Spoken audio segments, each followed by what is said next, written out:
The Epic of Atrahasis. 2450 BCE Chapter 1. When the gods instead of man did the work, bore the loads. The gods' load was too great, the work too hard, the punishment too much. The great Annunaki made the Igigi, the evil-minded ones, carry the workload sevenfold. Annu their father was king, their counselor warrior Enlil, their chamberlain was Nihorta, their canal controller Enlil. They took the box of lots, cast the lots, the gods made the division. Annu went up to the sky, and Enlil took the earth for his people. The boat which bars the sea was assigned to far-sighted Enki. When Annu had gone up to the sky, and the gods of the Apsu had gone below, the Annunaki of the sky made the Igigi bear the workload. The gods had to dig out canals, had to clear channels, the lifelines of the land. The gods dug out the Tigris River and then dug out the Euphrates. In the deep, they set up the Apsu of the land, inside it raised its top, of all the mountains. They were counting the years of loads, the great marsh, they were counting the years of loads. For 3,600 years they bore the excess, hard work, night and day. They groaned and blamed each other, grumbled over the masses, and excavated soil. Let us confront our warden and get him to relieve us of our hard work. Come, let us carry the Lord, the guard of the prison of gods, the warrior from his dwelling. The Epic of Atrahasis. Chapter 2. Then King Al made his voice heard, and spoke to the gods, his brothers, Come, let us carry the guard of the prison of gods, the warrior from his dwelling. Come, let us carry Enlil, the guard of the prison of gods, the warrior from his dwelling. Now, cry battle. Let us mix fight with battle. The gods listened to his speech, set fire to their tools, put aside their spades for fire, their loads for the fire god. They flared up. When they reached the gate of warrior Enlil's dwelling, it was night, the middle watch. Ekha was surrounded, Enlil had not realized. Yet Korkhal was attentive, and as it closed, he held the lock and watched the gate. Korkhal roused Nesku. They listened to the noise of the Igigi. Then Nesku roused his master, made him get out of bed. My lord, your house is surrounded, a rabble is running around your door. Enlil, your house is surrounded, a rabble is running around your door. Enlil had weapons brought to his dwelling. Enlil made his voice heard, and spoke to the visor Nesku, Nesku, by your door, take up your weapons and stand in front of me. Nesku barred his door, took up his weapons and stood in front of Enlil. Nesku made his voice heard, and spoke to the warrior Enlil, O my lord, your face is sallow as tamarisk. Why do you fear your own sons? O Enlil, your face is sallow as tamarisk. Why do you fear your own sons? Send for Annu to be brought down to you, have Enki fetched into your presence. The Epic of Atrahasis. Chapter 3. He sent for Annu to be brought down to him, Enki was fetched into his presence, Annu, king of the sky was present, Enki, king of the Apsu attended. The great Annunaki were present. Enlil got up and the case was put. Enlil made his voice heard and spoke to the great gods. Is it against me that they have risen? Shall I do battle? What did I see with my own eyes? A rabble was running around my door. Annu made his voice heard and spoke to the warrior Enlil. Let Nesku go out, and find out the word of the Igigi, who have surrounded your door. A command to Enlil made his voice heard, and spoke to the visor Nesku, Nesku, open your door, take up your weapons and stand before me, in the assembly of all the gods, bow, then stand and tell me, your father Annu, your guard, warrior Enlil, your warden Nihorta and your canal controller Enlil have sent me to say, who is in charge of the rabble? Who is in charge of the fighting? Who declared war? Who ran to the door of Enlil? Nazku opened his door, took up his weapons, went from Enlil in the assembly of all the gods. He bowed, then stood and told the message. Your father Anu, your guard warrior Enlil, your warden Ignota, and your canal controller Nug, have sent me to say, who is in charge of the rabble? Who is in charge of the fighting? Who declared war? Who ran to the door of Enlil? Enlil. Every single one of us declared war. We have put a stop to the digging. The load is excessive, it is killing us. Our work is too hard, the trouble too much. So every single one of us gods has agreed to complain to Enlil. Nazku took his weapons, went and returned to Enlil. My lord, you sent me too. I went, I explained, saying every single one of us gods declared war. We have put a stop to the digging. The load is excessive, it is killing us. Our work is too hard, the trouble too much, so every single one of us gods has agreed to complain to Enlil. Enlil listened to that speech. His tears flowed. Enlil spoke guardedly, addressed the warrior Anu. Noble one, take a decree with you to the sky, show your strength. While the Annunaki are sitting before you, call up one god and let them cast him for destruction. The Epic of Atrahasis. Chapter 4. Anu made his voice heard, and spoke to the gods his brothers, what are we complaining of? Their work was indeed too hard, their punishment was too much. Every day the earth resounded. The warning signal was loud enough, we kept hearing the noise. Do. Tasks. While the Annunaki are sitting before you, and while Belltilli the womb goddess is present, call up one and cast him for destruction. Anu made his voice heard and spoke to Nazku.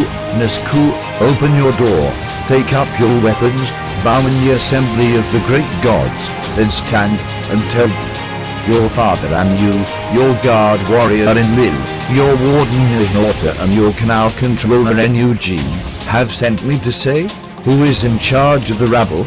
Who will be in charge of battle? Which god started the war?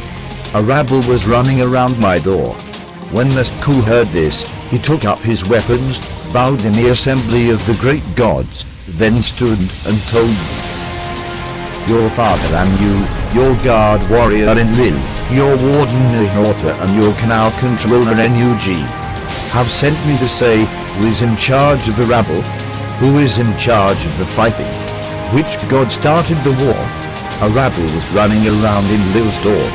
He made his voice heard, and spoke to the gods his brothers, why are we blaming them?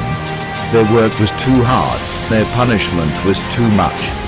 Every day the earth resounded, the warning signal was loud enough, we kept hearing the noise. There is Belltilli the womb goddess is present.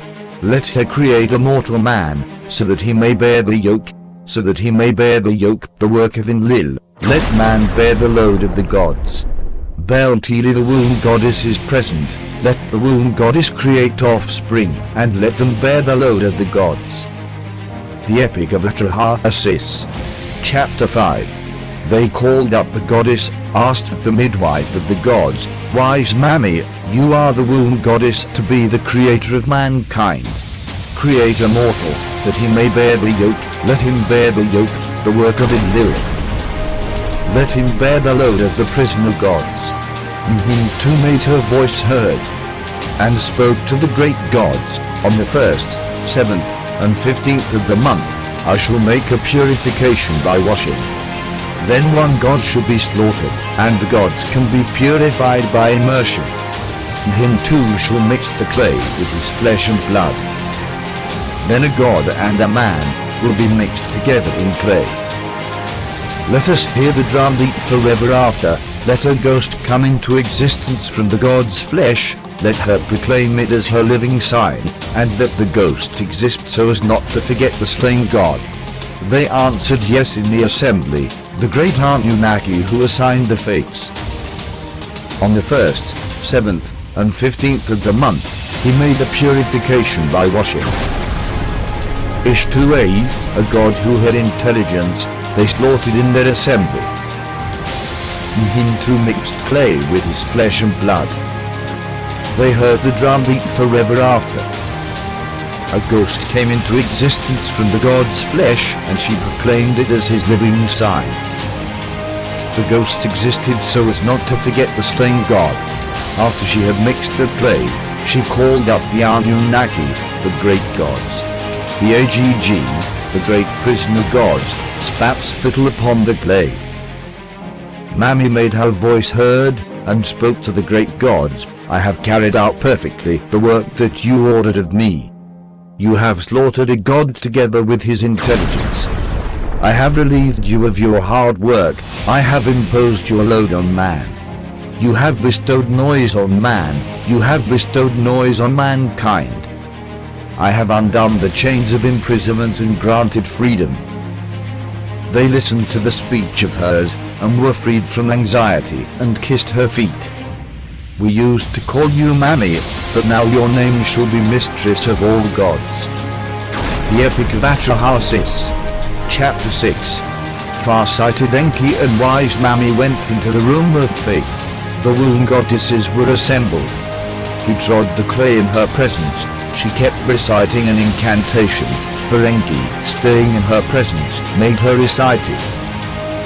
When she had finished her incantation, she pinched off 14 pieces of clay, and set 7 pieces on the right, 7 on the left.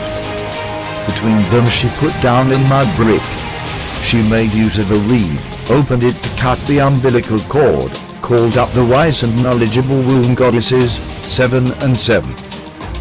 7 created males, 7 created females, for the womb goddess is creator of fate.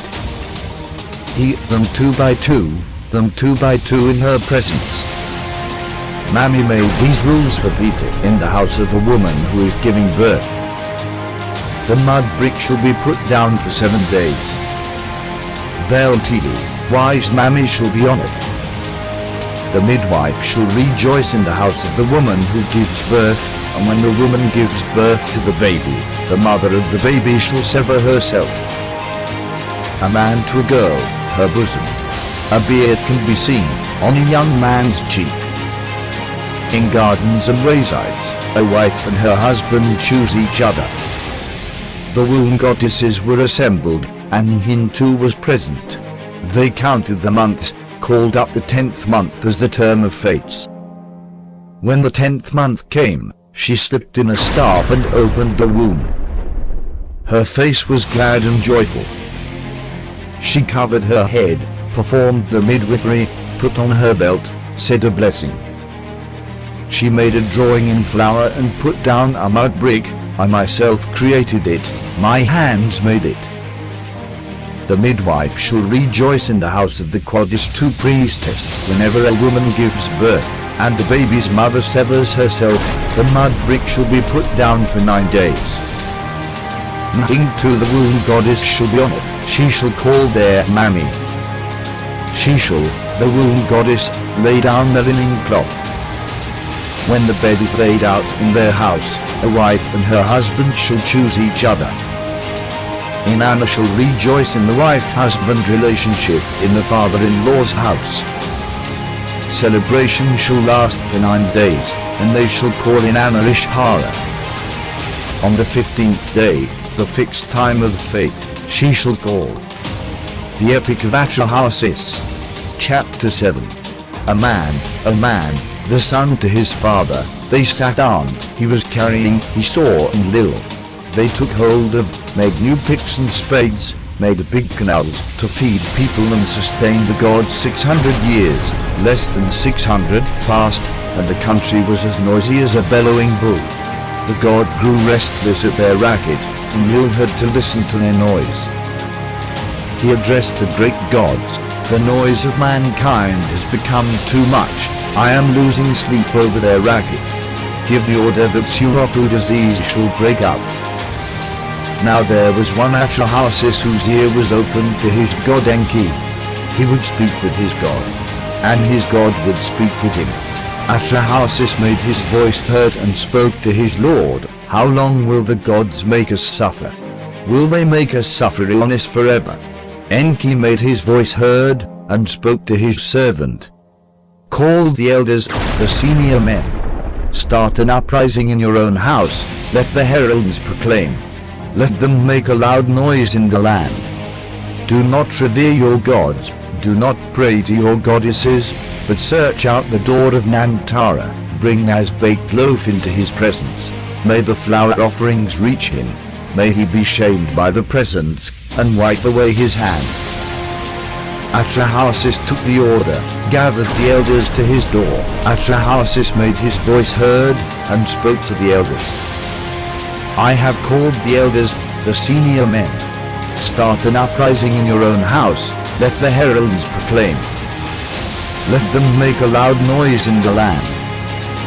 Do not revere your gods, do not pray to your goddesses, but search out the door of Nantara, bring as baked loaf into his presence, may the flour offerings reach him. May he be shamed by the presents, and wipe away his hand." The elders listened to his speech. They built a temple for Nantara in the city. Heralds proclaimed. They made a loud noise in the land. They did not revere their god, they did not pray to their goddess, but searched out the door of Nantara, brought a baked loaf into his presence. The flour offerings reached him, and he was shamed by the presents, and wiped away his hand. The Shuruppak disease left them. The gods went back to their regular offerings. The Epic of Atrahasis, 2450 BCE.